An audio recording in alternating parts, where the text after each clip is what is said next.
नमस्कार दोस्तों, study impulse में आप सभी का स्वागत है। जो हमने एचएसएस प्रीवियस ईयर एमसीक्यू की क्लास स्टार्ट की है, उसके अंदर आज हमारी 9th क्लास है। 9th क्लास के अंदर सबसे पहला क्वेश्चन पूछा गया है, भारतीय संविधान में कौन से संशोधन द्वारा प्रस्तावना में दो शब्द समाजवादी और धर्मनिरपेक्ष जोड़े गए हैं। तो भारतीय संविधान में संशोधन द्वारा प्रस्तावना के अंदर प्रस्तावना में समाजवादी धर्मनिरपेक्ष शब्द जोड़े गए हैं। तो वो कौन सा संविधान संशोधन था? 44वें संविधान संशोधन के तहत प्रस्तावना के अंदर समाजवादी पंथ निरपेक्ष शब्द को जोड़ा गया था। तो 42वें संविधान संशोधन किस वर्ष में हुआ? 1976 के अंदर हुआ था, 1976 के अंदर हुआ था। इसमें प्रस्तावना के अंदर 3 शब्द जोड़े गए थे। 3 शब्द कौन से हैं? समाजवादी है, धर्मनिरपेक्ष है और अखंडता शब्द यहाँ पर जोड़ा गया था। 3 शब्द जोड़े गए, समाजवादी, धर्मनिरपेक्ष और अखंडता शब्द जोड़ा गया था। उसके बाद में 44वें संविधान संशोधन 1976 के तहत ही 10 मौलिक कर्तव्यों को जोड़ा गया। मौलिक कर्तव्यों को जोड़ा गया। कितने मौलिक कर्तव्यों को? 10 को जोड़ा गया। कब जोड़ा गया? 1976 के अंदर। और साथ में एक अनुच्छेद जोड़ा गया। कौन सा? अनुच्छेद 51 क। अनुच्छेद 51 क। तो अनुच्छेद 51 क के अंदर क्या है? मौलिक कर्तव्य हैं। वर्तमान में संख्या उनकी 11 है। वर्तमान में संख्या कितनी है? 11 है। जब जोड़े गए उस समय उनकी संख्या कितनी थी? 10 मौलिक कर्तव्य जोड़े गए थे 44वें संविधान संशोधन 1976 के तहत। उसके बाद में जो हमारे लोअर सदन होते हैं, जैसे लोकसभा है, जैसे विधानसभा है, सेंटर के अंदर लोकसभा है, राज्य के अंदर जो विधानसभा है, उनका कार्यकाल 44वें संविधान संशोधन के तहत 5 साल से बढ़ा करके 6 साल कर दिया गया था। कार्यकाल 5 वर्ष से बढ़ा करके 6 वर्ष किया गया था। लेकिन वर्तमान में तो 5 साल ही चलता है। जब 44वां संविधान संशोधन 1978 के अंदर हुआ, तो 44वें संविधान संशोधन 1978 के तहत लोकसभा और विधानसभा कार्यकाल को 6 वर्ष से वापस घटा करके 5 साल कर दिया गया था। उसके बाद में 44वें संविधान संशोधन के तहत क्या किया गया? अगला काम किया गया, राष्ट्रपति जो होगा वो मंत्री परिषद और प्रधानमंत्री की सलाह के अनुसार कार्य करेगा। जो भारत का जो राष्ट्रपति होगा वो नाम मात्र का होता राष्ट्र। तो 44वें संविधान संशोधन के तहत क्या किया गया कि जो राष्ट्रपति है वो मंत्री परिषद और प्रधानमंत्री की सलाह के अनुसार ही कार्य करेगा। उसके बाद में अगला क्वेश्चन है, एक स्टेटमेंट है, मेरे पास खून पसीना और आंसू के अतिरिक्त देने को कुछ नहीं है। यह कथन किसका है? मेरे पास खून पसीना और आंसू के अलावा देने को कुछ नहीं है, यह कथन किसका है? तो यह कथन किसका है? चर्चिल का है। किसका है? विंस्टन चर्चिल का। विंस्टन चर्चिल के द्वारा यह कथन कब दिया गया? तो यह कथन द्वितीय विश्व युद्ध के समय दिया गया था। द्वितीय विश्व युद्ध के समय मेरे पास खून पसीना और आंसू के अतिरिक्त देने को कुछ नहीं है, यह कथन विंस्टन चर्चिल के द्वारा द्वितीय विश्व युद्ध के समय दिया गया था।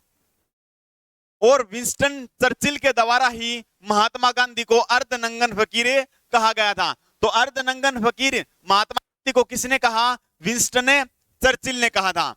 अगला क्वेश्चन है, भारत सरकार के प्रमुख विधि अधिकारी निम्न में से कौन है? तो भारत सरकार के प्रमुख विधि अधिकारी कौन होता है? तो विधि अधिकारी अगर सेंट्रल गवर्नमेंट के अंदर पूछे तो वो क्या होता है? महान्यायवादी होता है, जिसको हम अटॉर्नी जनरल कहते हैं। अटॉर्नी जनरल जिसको हमें कहते हैं। अगर मैं अटॉर्नी जनरल की बात करूं तो ये अटॉर्नी जनरल है, इसका जो आर्टिकल है वो 76 है। जो महान्यायवादी है वो संविधान के आर्टिकल 76 के अंदर आता है। वह संसद का सदस्य नहीं होता है, सदन में बोल सकता है, वह संसद के अंदर सदस्य नहीं होता है। न तो राज्यसभा का सदस्य होगा, न लोक, वह किसी भी सदन का सदस्य नहीं होगा, लेकिन वो सदन के अंदर बोल सकता है और वो सदन के अंदर वोटिंग नहीं कर सकता है। तो ये बात इंपॉर्टेंट याद रखनी है, न तो वो संसद का सदस्य होता है और न ही संसद के अंदर वोटिंग कर सकता है, लेकिन वो संसद के अंदर बोल सकता है। ये बात इंपॉर्टेंट है, वो संसद के अंदर बोल सकता है, न तो वो लोकसभा राज्यसभा का सदस्य होगा और न ही चुनाव में वो वोटिंग कर सकता है। जो अटॉर्नी जनरल जो है, इसकी नियुक्ति राष्ट्रपति के द्वारा की जाती है। भारत के महान्यायवादी की नियुक्ति भारत के राष्ट्रपति के द्वारा की जाती है। जिस प्रकार से सेंटर के अंदर महान्यायवादी होता है, उसी प्रकार से राज्य सरकार के अंदर राज्य का प्रमुख विधि अधिकारी, वो तो क्या होगा, भारत सरकार का प्रमुख विधि अधिकारी था। लेकिन मैं बात करूं राज्य का विधि अधिकारी कौन होता है, तो राज्य का विधि अधिकारी महाधिवक्ता होता है, जिसको एडवोकेट जनरल कहा जाता है। एडवोकेट जनरल जिसको कहा जाता है, और एडवोकेट जनरल की नियुक्ति राज्यपाल करता है। राज्यपाल करता है, आर्टिकल 165 के अंदर आता है। आर्टिकल 165 के अंदर आता है, राज्यपाल के प्रसाद पर्यंत, राज्यपाल के प्रसाद पर्यंत क्या होता है, उसका कार्यकाल होता है। और राज्य का सर्वोच्च कानून अधिकारी, अगर राज्य का सर्वोच्च विधि अधिकारी पूछा जाए तो वो कौन होता है, महाधिवक्ता, एडवोकेट जनरल होता है। वहीं पर अगर भारत सरकार के अंदर प्रमुख विधि अधिकारी पूछा जाए तो वो कौन होता है, अटॉर्नी जनरल होता है, जिसको हम क्या कहते हैं, महान्यायवादी कहते हैं। ये बात आपको ध्यान में रखनी है। अगला क्वेश्चन पूछा गया है, हाल ही में पहला हिमालयन फिल्म 2021 के अंदर करंट का क्वेश्चन है। तो हाल ही में हिमालयन फिल्म महोत्सव कहां आयोजित किया गया है, कहां पर किया गया है, लेह लद्दाख के अंदर किया गया है। हाल ही में हिमालयन फिल्म महोत्सव कहां आयोजित किया गया है, तो लेह लद्दाख के अंदर जो ने किया गया है। कब से कब तक है, 24 से 28 सितंबर 2021 को किया गया था। कहां पर है, लेह लद्दाख के अंदर। लद्दाख को यूटी का दर्जा दिया गया 31 अक्टूबर 2019 को। 31 अक्टूबर 2019 को जम्मू कश्मीर और लद्दाख को किसका दर्जा दिया गया, केंद्र शासित प्रदेश का जो दर्जा दिया गया। राजधानी उसकी लेह है। टोटल एरिया 59,146 किलोमीटर, 59,136 किलोमीटर का उसका क्या है, एरिया है। और इस एरिया के साथ में वर्तमान में भारत की सबसे बड़ी यूटी है, तो वो लद्दाख यूटी है। वर्तमान में भारत की सबसे बड़ी यूटी कौन सी है, लद्दाख यूटी है।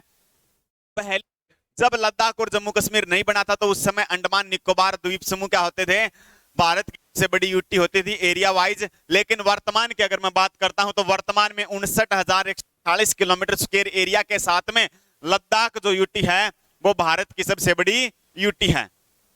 उसके बाद में हेमिस जो राष्ट्रीय उद्यान है, जो कि भारत का सबसे बड़ा राष्ट्रीय उद्यान है, वो भी कहां पर है, लेह जनपद के अंदर पड़ता है। हेमिस राष्ट्रीय उद्यान क्या है, भारत का सबसे बड़ा राष्ट्रीय उद्यान है, वो कहां पर पड़ता है, लेह के अंदर जो पड़ता है। और हिम तेंदुआ का निवास, हिम तेंदुआ का निवास कहां पर है, हेमिस राष्ट्रीय उद्यान कहें हम या फिर कह सकते हैं लेह के अंदर है, हेमिस राष्ट्रीय उद्यान के अंदर। अगला क्वेश्चन पूछा गया है, doctor Raghuram Rajan, doctor Raghuram Rajan RBI के कौन से गवर्नर थे। ये क्वेश्चन भी हरियाणा पुलिस के अंदर पूछा गया है। डॉक्टर रघुराम राजन जो है वो आरबीआई के 23वें नंबर के जो गवर्नर हुए हैं। मैंने आपको आरबीआई के बारे में बताया था, जो आरबीआई है इसकी फुल फॉर्म होती है रिजर्व बैंक ऑफ इंडिया होती है। इसकी स्थापना एक्ट 1934 के तहत 1 अप्रैल 1935 को हुई थी। स्थापना के लिए गवर्नमेंट ऑफ इंडिया एक्ट 1934 का था, लेकिन स्थापना 1 अप्रैल 1935 को हुई थी। इसके पहले गवर्नर की मैं बात करता हूं तो ओसबर्न स्मिथ है, जिनका कार्यकाल 1935 से 1937 तक था, जिनका कार्यकाल 1935 से 37 तक था। दूसरे गवर्नर सर जेम्स टेलर हैं, सर जेम्स टेलर, जिनका कार्यकाल 1937 से 1943 का था। पहले दोनों क्या थे, अंग्रेज अधिकारी थे। क्वेश्चन ये पूछा जाए कि पहले भारतीय गवर्नर कौन थे, तो पहले भारतीय गवर्नर की मैं बात करता हूं तो सीडी देशमुख थे। सीडी देशमुख क्या थे, पहले भारतीय governor.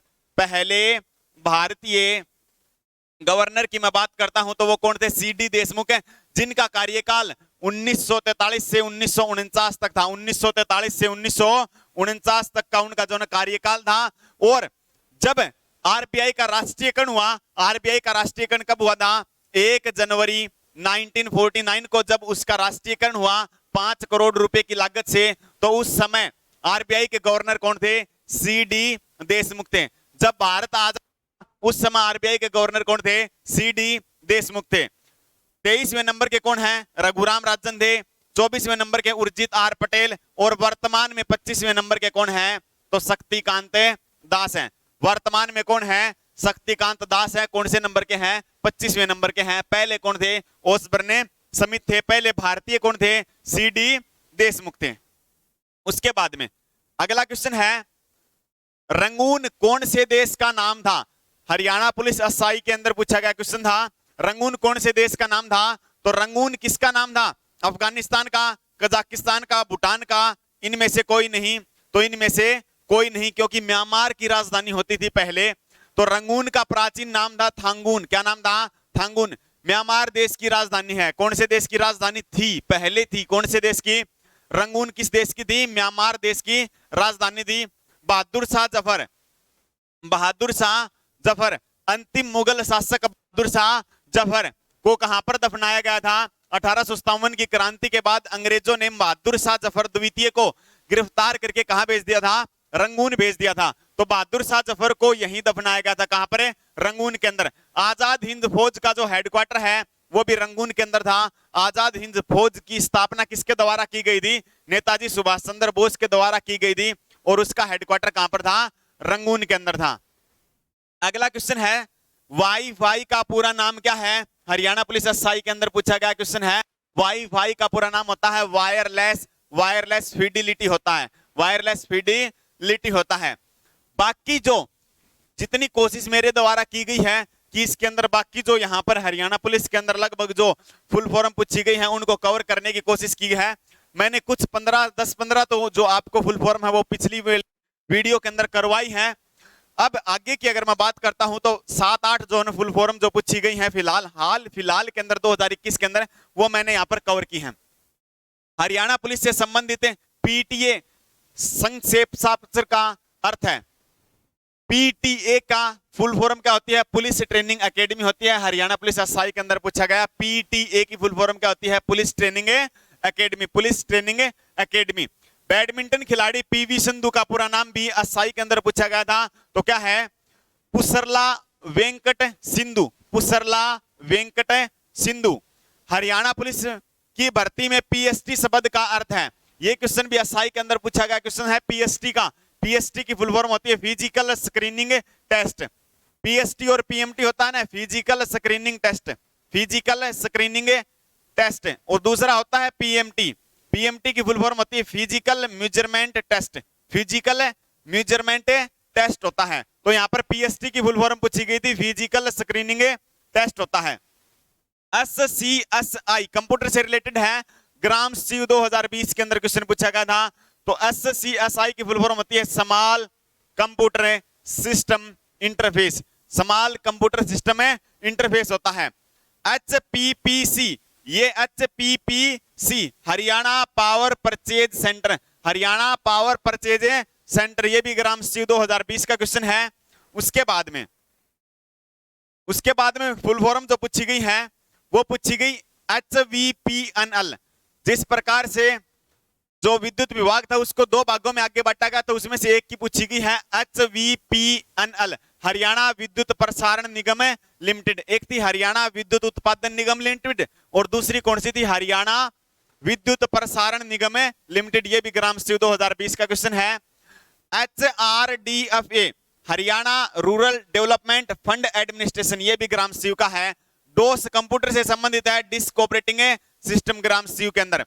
CIRB central institute for research on buffalo, जो कहां पर है? हिसार के अंदर है, हिसार के अंदर है, जिसकी स्थापना 1985 के अंदर हुई थी। 1985 के अंदर हुई थी central institute for research on buffalo. UDC clerk 2020 का क्वेश्चन है। DMA direct memory access, direct memory access जो है फुल फॉर्म होती है UDC कलरक के अंदर क्वेश्चन पूछा गया है। IUPAC, IUPAC केमिस्ट्री के अंदर है international union of pure and applied chemistry, international union of pure and applied chemistry होता है। उसके बाद में पूछी गई है CRT, CRT cathode ray tube, CRT monitor होते हैं। CRT क्या होते हैं? मॉनिटर होते हैं, सीआरटी कैथोड रे ट्यूब होता है। एसएमटीपी मेल से संबंधित है, सिंपल मेल ट्रांसफर प्रोटोकॉल, ये प्रोटोकॉल है simple mail transfer protocol. GUI graphical user interface, GUI based system होते हैं, एक सीयूआई बेस्ड होता है। तो जीयूआई की क्या होती है, graphical user interface, graphical user interface. उसके बाद में अगला क्वेश्चन है, अगला क्वेश्चन पूछा गया है मुग्गा रेशम। ये मुग्गा रेशम है, मुग्गा रेशम का उत्पादन मुख्यतः होता है। तो मुग्गा रेशम का उत्पादन कहां पर होता है, असम के अंदर होता है। असम के अंदर सबसे ज्यादा मुग्गा रेशम होती है, चाय होती है। पश्चिम बंगाल के अंदर सबसे ज्यादा जूट होता है, कर्नाटक के अंदर कॉफी होता है। और रेशम के उत्पादन को क्या कहते हैं, सेरीकल्चर कहा जाता है। रेशम उत्पादन को क्या कहा जाता है, सेरीकल्चर कहा जाता है। अंगूर उत्पादन को विटीकल्चर कहा जाता है, फलों के उत्पादन को पोमोकल्चर कहा जाता है। उसके बाद में ताप का मात्रक है, ताप के अंदर अस्थायी मात्रक यहां पर पूछा गया है। ताप का अस्थायी मात्रक कौन सा होता है, केल्विन होता है, केल्विन होता है। केल्विन के साथ, केल्विन के साथ कभी भी डिग्री का प्रयोग, डिग्री का प्रयोग नहीं होता है, डिग्री का प्रयोग नहीं होता है। दूसरी बात, केल्विन कभी भी नेगेटिव नहीं होगा। केल्विन तापमान, केल्विन में तापमान कभी भी नेगेटिव नहीं होगा, नहीं होगा। केल्विन के अंदर दो बात इंपॉर्टेंट है, केल्विन के अंदर तापमान कभी भी नेगेटिव नहीं होगा। परम शून्य तापमान 0 केल्विन हो सकता है, उससे नीचे कभी तापमान नहीं होगा। एक बात क्लियर है। दूसरी बात क्या होती है, केल्विन के साथ कभी भी डिग्री का प्रयोग नहीं होता है। डेसिबल जो होता है वो ध्वनि की तीव्रता मापने के लिए प्रयोग किया जाता है। पास्कल दाब का मात्रक होता है, केल्विन तापमान का सही मात्रक होता है। हर्ट्ज के अंदर आवर्ती फ्रीक्वेंसी मापी जाती है। जो हमारे घर के अंदर विद्युत आती है, इलेक्ट्रिसिटी आती है, उसकी फ्रीक्वेंसी 50 हर्ट्ज होती है। जो इलेक्ट्रिसिटी घर में आती है उसकी विद्युत जो फ्रीक्वेंसी है वो 50 हर्ट्ज की होती है। हर्ट्ज को HZ से इस प्रकार से दर्शाया जाता है, 50 हर्ट्ज की होती है। मानव शरीर का सामान्य तापमान की अगर मैं बात करता हूं तो डिग्री सेल्सियस के अंदर 36.9 डिग्री सेल्सियस है, नहीं तो ऑप्शन के अंदर मिल जाएगा 37 डिग्री सेल्सियस होता है। फ़ारेनहाइट के अंदर 98.6 डिग्री फ़ारेनहाइट होता है। केल्विन के अंदर 310 केल्विन होता है। तो यहाँ पर केल्विन के अंदर कभी भी डिग्री का प्रयोग नहीं होता है। बाकी सेल्सियस के अंदर डिग्री का प्रयोग है, फ़ारेनहाइट के अंदर डिग्री का प्रयोग किया जाता है। उसके बाद में आज का लास्ट क्वेश्चन रहेगा। आज का लास्ट क्वेश्चन है बिल्ली का वैज्ञानिक नाम, साइंटिफिक नेम पूछा गया है, किसका है, बिल्ली का वैज्ञानिक नाम क्या होता है, फेलिस कैटस, फेलिस कैटस होता है। राना टिग्रीना होता है मेंढक का, राना टिग्रीना किसका होता है, मेंढक का होता है। कैनिस फेमेलेरिस, कैनिस फेमेलेरिस किसका होता है, कुत्ते का होता है। और होमो सैपियंस किसका होता है, मनुष्य का क्या होता है, वैज्ञानिक नाम होता है। तो इस वीडियो के अंदर इतने ही। अगर वीडियो आपको अच्छी लगे तो लाइक करें, शेयर करें और चैनल को सब्सक्राइब करें। धन्यवाद।